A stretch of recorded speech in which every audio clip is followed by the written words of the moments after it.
What's up, football world? I am Bucky Brooks, and that is my guy, former teammate, current enemy, Seth Payne, rocking and rolling with the Houston Texans, believe in Texans, all that other stuff. I'm not going to hold it against him because I feel like he's a traitor. But you know what? I have to address this every single time. Did I ever tell you the story about when I got booted out of Jacksonville? No. I was 2002. My wife and I were living in a house on a nice canal. I think it was on Tradewinds somewhere on the Intercoastal. And I just built a pool. I wanted to be in Jacksonville for the rest of my career. And I swear I was writing the final payment to the pool contractor. And you don't get that value back on resale. You don't. And my landline rings, and I see that it's it's Tom Coughlin. There, it's whoever was calling from the stadium, and I picked up the phone and I talked to Coach, and he tells me that they're going to put me in the expansion draft, and I was like, thanks, Coach, whatever. And then I finished writing that check. It helped it sell quicker, I guess, but I didn't get it back.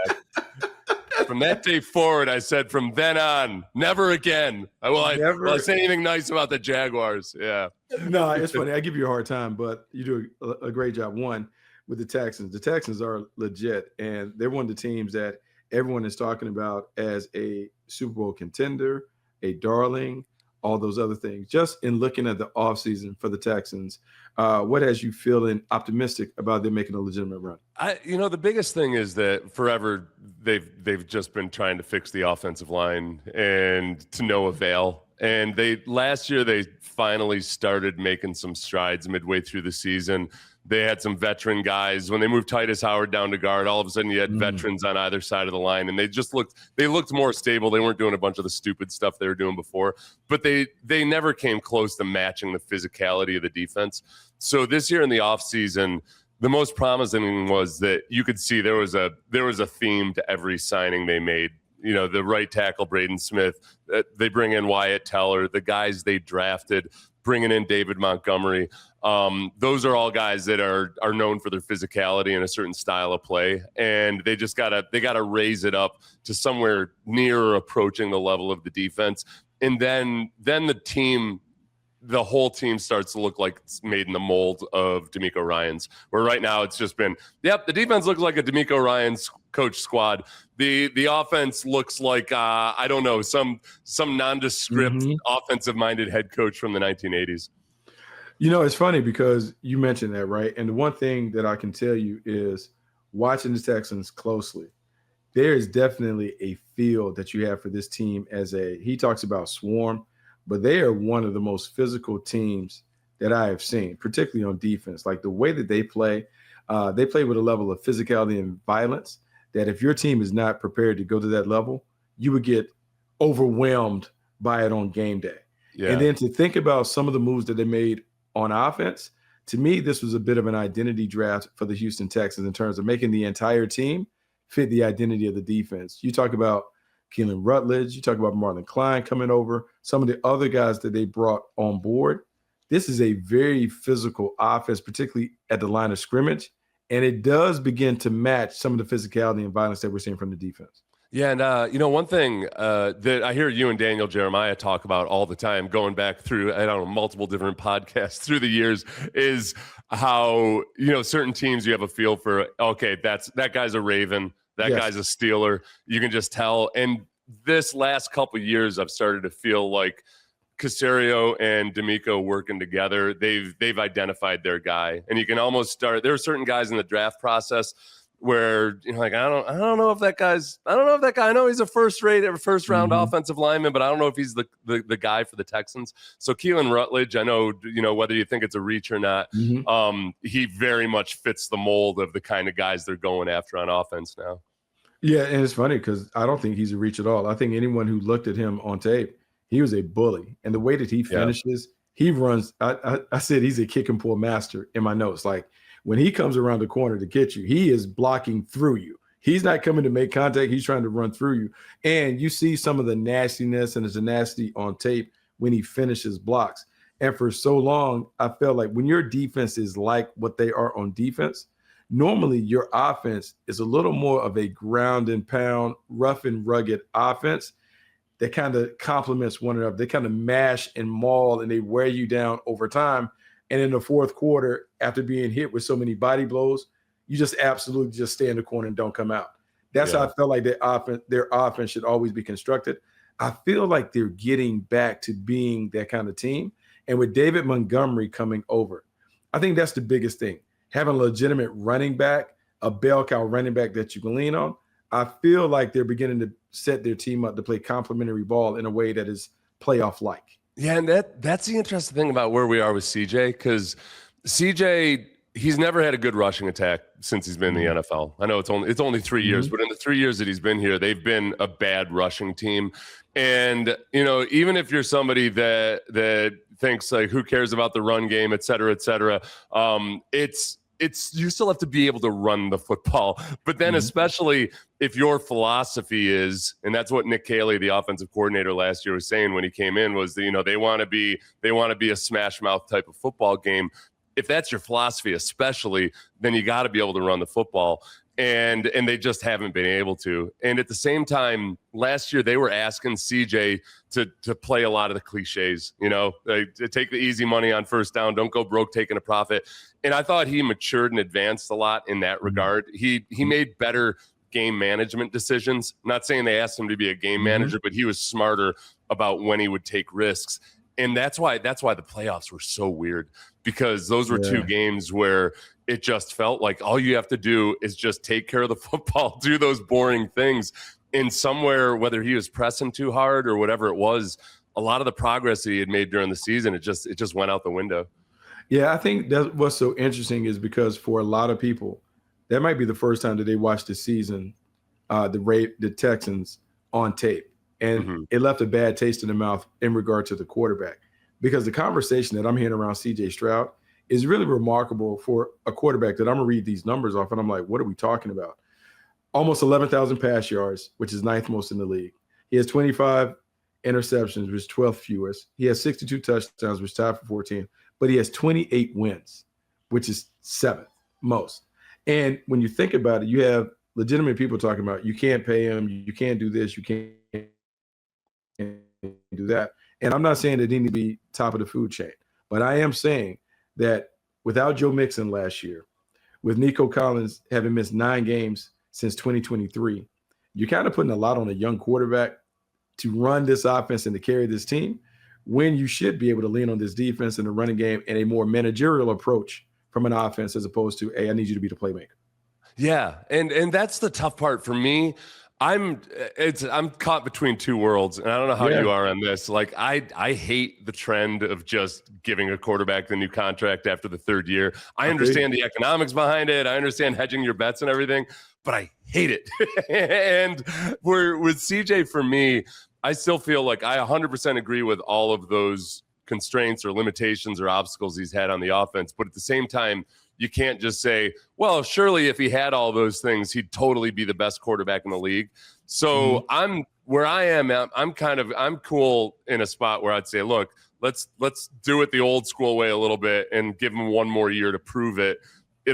And if he proves it, he's going to make more money next year than he will this year. Or the contract will be bigger next year with the escalation of the cap. But that's where I'm landing on it now. So it's not like it's almost partly based on the fact that DeMeco, like, you know this, man, there's so many, every single coach talks about having the right kind of culture, doing the right thing. Yep. They've got all their motivational posters up on the wall. But DeMeco really lives by it. Like, he is a true believer in his motivational posters, you know, and it's one of the things that they've been able to do is create I'm jealous of the guys that get to play on that team, because it's a unique culture. It's not one you find in a lot of NFL teams where it almost feels like a college team. And I think that part of that culture has been when a guy like Derek Stingley or Nico Collins or Will Anderson shows up and really is the guy they want, and they play like one of the best players in the league, they give him that extension after the third year. And CJ, whether it's other people's fault or whatever it might be, he's just still developing as a quarterback. He hasn't put that same caliber of performance out there consistently the way Will Anderson or Derek Stingley or those guys have. And that's where I feel like, man, just by virtue of just being able to say, hey, look, this is what we value, this is what we reward, and we stick to that. I think you can do that and kick it down a year down the road without it's not like you're being a jerk to the quarterback or anything. Yeah, no, that's really interesting. And I think that's a real sensible approach if, as you say, DeMeco Ryans is living out the words that are on the wall. Yeah, quarterback is the only position where we don't make them earn the big paycheck that is on the horizon. And if you think about it right now, we talk about him being he probably falls somewhere in between top 8 and top 12 in the league in terms of quarterback. Well, when we look at that numbers wise, 8 would get you $50 million annually. That's Jalen Hurts. 12 right now is Patrick Mahomes, which is $40 million annually. So that's what we're talking about loosely. Dak Prescott, we talk about a 4-year, $240 million extension that he signed in September 24. So the number, whatever it is when he signs it, it's going to be massive. So it's about where do we want to do it and what do we feel good about paying him when he's showing it on the field. Yeah, and then the hard part to figure with the Texans is that they give out shorter term deals with a lot of guarantees, and that's kind of maybe where they end up meeting in the middle if they do a contract this year. That it's a shorter extension than most of those extensions have been. Like Will Anderson's was a 3-year extension, but with a boatload of guaranteed money. Oof. God, that's but that's what I've always, forever, NFL players want guaranteed contracts, and we've always said, all right, well, just sign a shorter deal. And that's what they did with Danielle Hunter. Danielle came in and signed 2 years, and it was 98% guaranteed. And then they just keep extending Danielle by 1 year, every year because he's producing. Yeah, man, must be nice. I'll take some guaranteed money. That'd be real easy. But when you think about that, and I'm looking at the way this team is really set up for, look, we're talking about windows being like 3-year spans. I'm thinking about Will Anderson being under contract. They did Derek Stingley a year ago. They have Danielle Hunter on a short-term deal. Azeez Al-Shaair, they just signed him.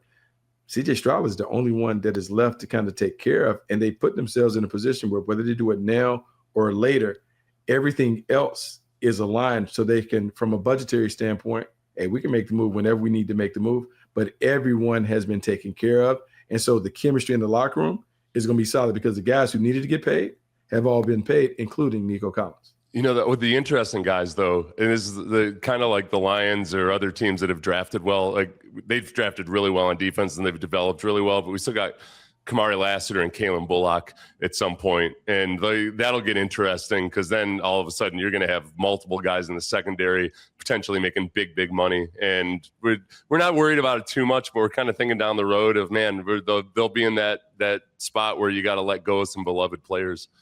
Yeah, they're going to have to make some hard decisions. And I think what would be interesting is who they determine are whether the core players or the nucleus, the guys that are the anchors in those respected position rooms.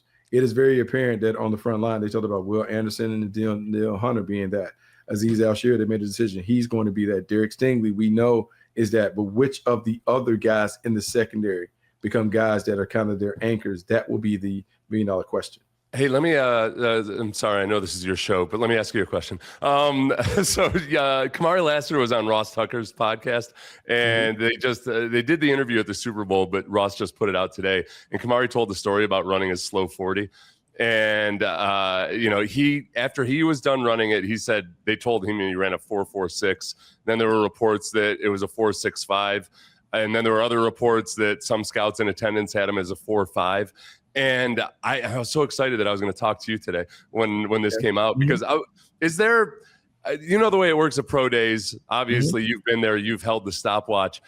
Are there times where, okay, 3 guys clocked him at a 4.5, but then some random guy has it at a 4.65, and does it put a little doubt into your own mind about, all right, what did he actually run? Yeah, no, there's something to be said for that. One, I think everyone has to understand about the combine and combine time. So one, the combine time where they talk about that being official, right? It's handheld start, electronic finish, right? So it starts on someone's clock and then it finishes the digital. Typically, what happens, Seth, is whatever that number is, the handheld time is probably 0.08 faster than what appears on the screen. And then one of the reasons why you see all those guys in the stand with their handheld is because you can't take the laser on the road with you. So the common denominator is, well, My trigger finger goes with me everywhere. So a lot of times, even though those numbers are reported on TV, they take down what they get, which is typically much faster than what is reported. Yeah. Secondly, when you have that disparity and you have multiple guys going, so me, you, and 2 other guys are at the 40 line, we'll all go and we'll talk amongst ourselves. Hey, I got 4.58, you 4.52, 4.56. Hey, I got 4.43. Ooh. Okay, so the 4.43 game may look at himself and like, man, did I miss it? Was I a little slow on the trigger? And you hope that he has another run where either he hits that 4.4 number again, or maybe I was off and I'm going to lean more towards that. At the end of the day, I would say that his time being slow or whatever, it doesn't matter, because they also will tell you, whatever your fastest time is, wherever you get it, whether it's at the combine or the pro day, we always take the fastest time. So if he ran a fast time at the pro day, that's the number that's on the card, regardless of what was taking place at the combine. Yeah. Okay. So it's just curious, because then I know all the misinformation that gets reported. It's so you got one group of people telling me you ran a 4.46, and then somewhere out there they ran a 4.65. And I know his other numbers were good. And you split the baby. So normally, if you have a disparity like that, 4.46, 4.65, hey, let's split the baby and call it 4.55, and just go with it like that. But there's some of that, and then a lot of it, I'm gonna be honest with you, I've done this before. It depends on, as a scout, if I like him or not. Yeah. If I like him, that 4.65 may show up at 4.59 on the thing, because there's a difference for a coach. Just like you heard, man, there's a difference in hearing 4.6 and 4.5. Even though it's 4.59 and 4.65, we're talking about 0.06. There is a difference from a perception. Oh, coach, he's 4.5.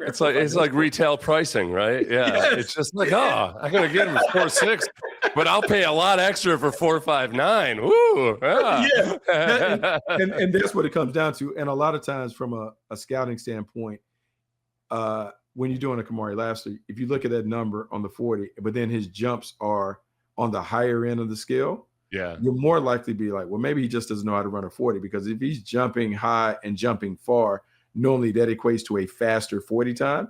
So if his 40 time is off, you're like, well, there must be something off. He's much faster than maybe he looks. And now with the GPS that they have on the thing, those guys aren't really even going by the pro day stuff. They're going off the GPS that is on the jerseys when they're in college. What's the miles per hour? What speeds are they hitting? That is more of an accurate assessment of how fast a player is than whatever they do when they go to the Underwear Olympics. That's what are most teams like that now, to where they almost just do they care way more about the GPS than the 40 times in the conventional stats?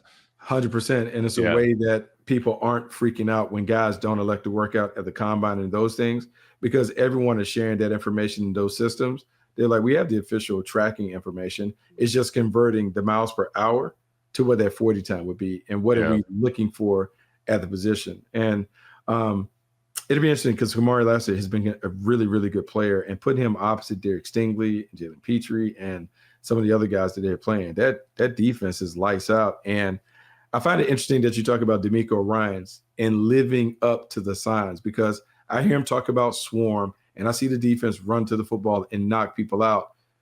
What is DeMeco Ryans' thing? What is that philosophy that he talks about and preaches all the time? Okay, so it's kind of a wacky acronym. It doesn't quite work, but it's special work ethic and relentless mindset. So it should be SWIRM, but it's swarm. Yeah. They get rid of the E. Their work ethic is hyphenated, so it's special work ethic and relentless mindset. But it's a good acronym because it actually means something. You can visualize swarm. So, and Will Anderson joked about it. I think it was Will. He said it's kind of cult-like, almost like that they live by it and they hear it so much. And DeMeco's been consistent with that. Going back to San Francisco, that was what he was using when he was in San Francisco as the defensive coordinator. That it's kind of like, how scout on a good team in the personnel department, you've kind of got shorthand and you just understand what different traits look like. That's what it is I think the players on that team just understand there's a certain mindset and they hold each other to it. And this is another area where I get kind of jealous that I didn't get to play on a team like that, because I just like a good cult, they don't allow people in. The veteran players on the team, demand a certain mindset. And you look at like Danielle Hunter's well into his 30s, but he practices his ass off. And that's part of, I had a conversation with him after one of the preseason games about just, he started talking about how seriously they take practice and how they compete and how, they almost feel a certain responsibility to the young guys on offense to show them like, hey, you're not going to go against anybody tougher than us. Like the guys on defense almost feel like they're competing against opposing offense or opposing teams' defenses, and they don't want the Texans to face anybody tougher than what the Texans offense faces in practice. So it's really, and they're kind of all wired that way. And I think DeMeco just has, like, I knew this from the time he was a rookie. He came in, I was in my 10th year in the NFL. He was a rookie, and you could just tell immediately there's just something different about this guy. He's just like the perfect blend of maturity, intelligence, but then just passion and ferociousness on the field. And he has a way with people that you don't come across of it a lot of time. And I think there's a certain part of that is just how genuine he is. So he coaches guys really, really hard. And Aziz Al-Shaair has talked about this a bunch of times, just like how frustrated he gets with DeMeco because DeMeco is so demanding. So DeMeco's got this kind of chuckly persona, and he's not yelling and screaming ever. Like, you don't ever really hear him yell at all on a football field, but he's so demanding that he's hard to play for in a good way, because he's just going to hold guys to a really, really high standard. Yeah, man, look, it certainly shows up in the way that they play. And you talk about the acronym SWARM and whatever those letters signify. The one thing that I do see is a team that plays with fanatical effort, that plays with an edgy physicality that reminds me of those other teams that we've always said, hey, when you see Pittsburgh and Baltimore and those teams on the schedule, you already know what kind of game it is. To me, I feel that when I see the Texans on the schedule. Hey, you know what this is, you know what this is going to be like. You better be ready for it. And I feel like that team kind of embraces kind of being the bullies on the block. Yeah. Yeah, no, I think so. And on defense, especially, and I think that's where on offense, they just haven't had the guys who are physically capable of doing it. Like they started off last year and they were running duo in training camp every single snap. They were running duo early in the season, and you're like, it's cool, man, but it's kind of like asking your wife to go power clean 350 pounds. It's like, I mean, my wife is tough, but she can only power clean so much weight. And that's how I felt like the offensive line was kind of like, all right, it's cool. And DeMeco, there were times early in the season last year where they're lined up in short yardage, and DeMeco talked about it after one game that they ran up the gut 3 times in a row and got stuffed all 3 times. And DeMeco had told Nick Caley, run it again. And I think like they're trying to get that mindset, but they were just running up against a brick wall in the form of big defensive linemen. Like that was the one common denominator last year. If they faced a team that had really tough, like a Chris Jones or a Jeffrey Simmons and guys like that for the last couple of years, they just couldn't get it done. So that's where when you see, I mean, they signed Wyatt Teller, they re-signed Ed Ingram at right guard, they draft 2 strong, aggressive interior offensive linemen. Like they're going to do anything and everything they can to where they can actually play that style of football, and they've got the guys who are capable of doing it. What is a successful season for the Texans in 2026? Oh, the biggest thing by far, at least amongst the fan base, and as a guy who was a former player on the team, everything is they've never made it past the divisional round, And I'm not setting that as the high bar, but there's like a glass ceiling in Houston where great, you've had some breathtaking 3 p.m. Saturday victories in the wild card round. Like that was, but unless the Texans are playing the Steelers, that's our spot. We own Saturday at 3 p.m. Central in the playoffs, but getting past the divisional round and just really, we've been through it before where you see, okay, great. Texans are a top 8 team in the league for sure. You gotta prove that you belong in that top 4. So that's the first bar. And then above and beyond that, it comes down to, do you see the best version of CJ Stroud? And that's not putting it all on CJ Stroud. Mm-hmm. It's, do you have a rushing attack that can support the quarterback? Is the play calling and your second-year offensive coordinator, are they an actually threatening good offense? And what does that look like in the postseason? I don't know, man. Just get to the championship game and then we'll see. Well, the one thing that we know, according to FanDuel Sportsbook, right now the over is 9.5 wins for the Texans, and that is at -120. It sounds like that you're all about the over.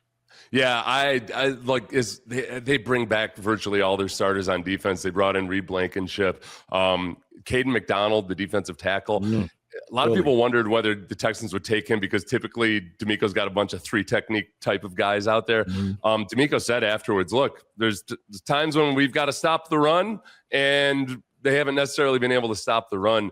So there's a place for having a big space-eating defensive tackle, and it was something that I think they missed at end of the Patriots. As ugly as the Patriots game was, they could have had another crack at it if they'd been able to stop the run at the end of the game. And I think that's something that adds another element to the defense. And then bringing Blankenship in, that was one of the glaring weaknesses on a superb defense last year. It was a rotating group of guys. I think 5 different safeties played opposite of Keelin Bullock last year. And they never had a steady, solid starter there. So bringing him in, he doesn't have to be all pro or anything. It gives you 5 really, really solid to, all pro caliber guys back there. Look, man, we're looking forward to seeing what the Texans are able to accomplish. I know I'm going to see you twice over the course of the regular season when the Jacksonville Jaguars go to and from Houston to take them on to see which team is really the king of the South. That is the AFC South. Until that happens, I got to find a way to get back on Seth Payne. I got to pay it forward. I got to find a way to jump on your show, Believe in Texans, do all that other stuff. Yeah. It's mostly just social anxiety disorder that prevents me from reaching out to guests. So I'll tell the powers that be to set it up.